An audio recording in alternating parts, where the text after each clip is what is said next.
Vice ganda, ibinukas na ang bago nitong comedy bar, soft opening na ganap ngayon.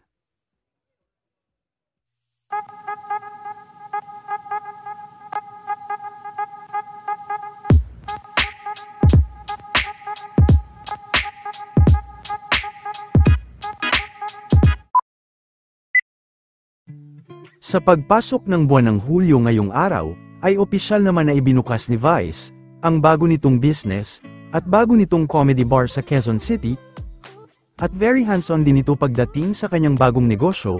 Bukod kay Vice ay isa din sa mga business partners nito ay ang matalik na kaibigan nitong si MC.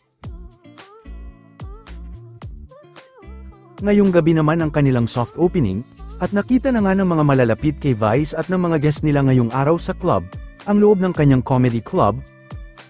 Makulay at maaliwalas, may larawan din ni Vice sa loob.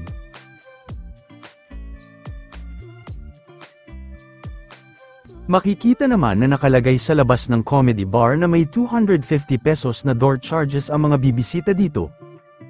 Kabilang din si Negi at Anton Diva sa performer ngayong gabi.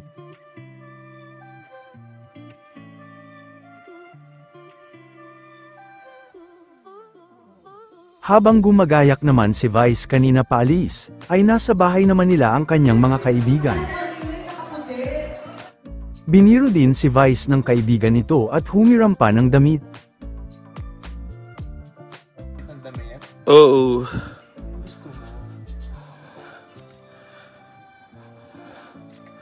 Ay, ito, gusto mo? Same. Ayaw mo. Sige. Sister, ayaw mo? Ayaw mo? Sige. Okay.